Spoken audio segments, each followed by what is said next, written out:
దేవుని యొక్క పరిశుద్ధమైన నామమునకు మహిమ కలుగునుగాక. క్రీస్తునందు ప్రియమైన వారందరికీ నా స్తోత్రములు తెలియజేయుచున్నాను. ఈ ఉదయకాలమున మన వేకువ మన్నా యొక్క ముఖ్య అంశము పైకి చూడుము. దీని ధ్యానార్థమై మనము దావీదు రాసిన కీర్తనల గ్రంథము 121వ అధ్యాయము 1-2 వచనముల వైపు మన పరిశుద్ధ గ్రంథమును త్రిప్పెదము గాక. కొండల తట్టు నా కనులెత్తుచున్నాను, నాకు సహాయము ఎక్కడి నుండి వచ్చును? యెహోవా వలననే నాకు సహాయము కలుగును. ఆయన భూమి ఆకాశములను సృజించిన వాడు అని చదువుచున్నాము. ఈ వాక్యమును వినిచుండిన ప్రియమైన వారలారా, మన యొక్క అనుదిన జీవితములో మనము అనేక మార్గములలో పయనించవలసి వచ్చును. మనకున్న ఆర్థిక ఇబ్బందులు కావచ్చును, వ్యాధి బాధలు కావచ్చును, ఎవరికి చెప్పుకోలేని విధముగా మన హృదయము దుఃఖముతో నిండి ఉండవచ్చును. అయితే నీవు ఎవరితోనైనాను పంచుకొనవలనని ఆశించినప్పటికీ, వెతికినప్పటికీ, ఒకవేళ అలా నీకు ఆ విధముగా ఎవరైనాను దొరికినప్పటికీ అది సరైన కార్యము కాదని, వారు నీ స్థితి నుండి నిన్ను బయటకు తీసుకొని రాలేరని, నిన్ను విడిపించలేరని జ్ఞాపకముంచుకొనుము. మనుష్యులు నిన్ను ఆదరించలేరు, విడిపించలేరు, నీకు సహాయము చేయలేరని గుర్తెరుగుము. మనుష్యులు నిన్ను పునరుద్ధరించలేరు. దేవుడు మాత్రమే నిన్ను విడిపించుటకును, నిన్ను ఆదరించుటకును, నిన్ను స్వస్థపరచుటకును శక్తిమంతుడు మరియు సమర్థుడు. ప్రభువు మాత్రమే నీవు ఏ స్థానములో అవమానించబడి ఉన్నావో, ఏ స్థానములో పడిపోయి ఉన్నావో, ఎక్కడ అయితే విరిగిపోయి ఉన్నావో తిరిగి అక్కడే నిన్ను కట్టుటకు, విరిగిన నీ హృదయమును బాగు చేయుటకును గొప్ప దేవుడై ఉన్నాడు.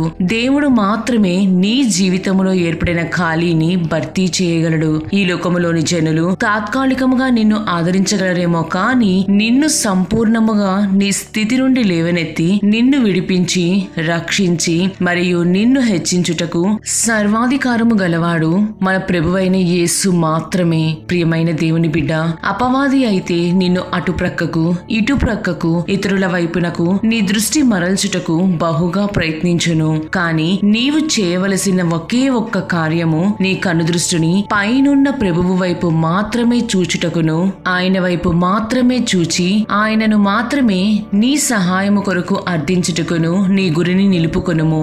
మనము దావీదు రచించిన కీర్తనల గ్రంథము 34వ అధ్యాయము 18వ వచనమును గమనించినట్లయితే, విరిగిన హృదయము గలవారికి యెహోవా ఆసన్నుడు, నలిగిన మనస్సు గలవారిని ఆయన రక్షించును అని చదువుచున్నాము. ఇంకను 51వ అధ్యాయము 17వ వచనమును గమనించినట్లయితే, విరిగిన మనసే దేవునికి ఇష్టమైన బలులు. దేవా, విరిగి నలిగిన హృదయమును నీవు అలక్ష్యము చేయవు అని చదువుచున్నాము. ప్రియమైన వారలారా, మన కన్నులు ఆయన వైపే ఉండవలెను. యెహోవాను ఆశ్రయించు వారికి ఏ మేలు కొదవై ఉండదని కీర్తనాకారుడైన దావీదు చెప్పుచున్నాడు. నిజముగా మనకున్న సమస్యల యందును, నిరీక్షణ లేని సమయముల యందును దేవుడు మాత్రమే మనకు ఆశ్రయదుర్గము. నేడు ఒకవేళ నీవు నీకున్న అవసరతలను బట్టి నీకున్న బంధువులను, స్నేహితులను సహాయము కోసం అర్థించి విసిగియున్నావా?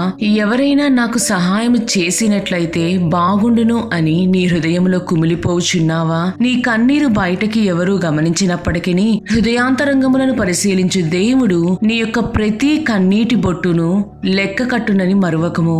అనేక మంది పాత నిబంధన పరిశుద్ధులు, క్రొత్త నిబంధన పరిశుద్ధులు వారి వారి నిస్సహాయ స్థితిలో తమ కనులు పైకెత్తి ఆ తండ్రి వైపు మాత్రమే తేరి చూచిరి. ప్రియులారా, ఎవరైతే నీకు సహాయం చేయుదురు, నిన్ను ఆదుకొనెదరని నీవు అనుకునేదవో నిశ్చయముగా వారు నీకు అక్కడకు రారు సరికదా. నీవు ఆపదలలో, శ్రమలలో ఉన్నప్పుడు నీ వైపు కూడా కన్నులెత్తి చూడరు. అది నీ రక్త సంబంధీకులైనప్పటికీ, నీ స్నేహితులైనప్పటికీ సరే. కాబట్టి మన కన్నులు ఎల్ల వేళల యందును, ఎట్టి మార్గమందును మన ప్రభువు మీద మాత్రమే ఉండుటకు మనము ప్రయాసపడవలెను.